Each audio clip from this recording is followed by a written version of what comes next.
The second East African Common Market Scorecard, CMS 2016, which evaluates implementation of the East African Common Market Protocol, was launched in Kampala and has indicated that much is still to be desired of the protocol.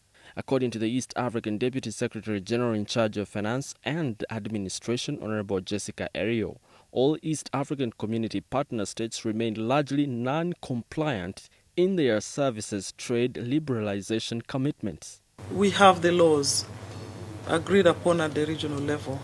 Each country is supposed to change their laws to conform, but there are some aspects which have not been changed as yet. Also because the countries still hold some sovereignty, and this is also provided for in the treaty. So it's a process for each country to look at how beneficial it is to them, because the treaty provides for mutual benefit and cooperation. The Scorecard 2016, which measures partner states' compliance to the free movement of capital, services and goods, was developed by the World Bank Group together with Trademark East Africa at the request of the East African Community Secretariat. During the launch, it was revealed that a number of reforms have been undertaken since the 2014 CMS, bringing the total number of non-conforming measures, or NCMs, down from 63 in 2014 to 59 in 2016. The integration process is on course, and we are happy that we are agreeing on all sectors at all levels, in terms of infrastructure, in terms of agriculture, in terms of health. We're doing quite a lot, even working with the private sector. In terms of tourism, we are marketing the region as one unit. The implementation in terms of recognition of certificates of origin, an issue repeatedly identified as a significant non-tariff barrier in 2014, Burundi continues to earn full points and Kenya continues to score 90%.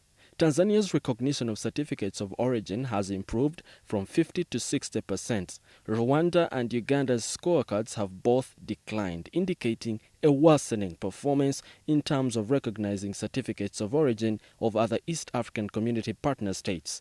Most countries improved their score on applying tariff equivalent charges, though such charges persist as barriers to intra-East African Community trade.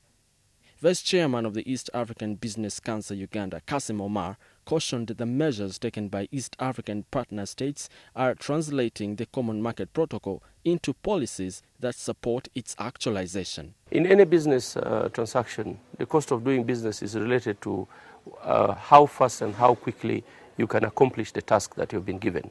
The opening up of the borders will facilitate faster processes, faster clearance, and you can see for yourself that the mere fact that that will happen will in itself reduce the cost of doing business. And in the service industry, one of the major constraints is the cost of logistics, how you manage that particular activity. Now, that process, which is now a process under which we have the RADEX system, the Revenue Authority Digital Data Exchange System, which actually tracks down the documents related to a specific cargo, and we have what they call the SAD, Single Administrative Document. The simplicity with which these documents and the facilitation at the border crossings have been made has drastically reduced the cost of our operations by over 50%. And that in itself is a benefit. The Common Market is the second regional integration milestone of the East African Community, which has been in force since 2010. In line with the provisions of the East African Community Treaty. It follows the Customs Union, which became fully fledged in January 2010. Edwin Momza, WBS Television.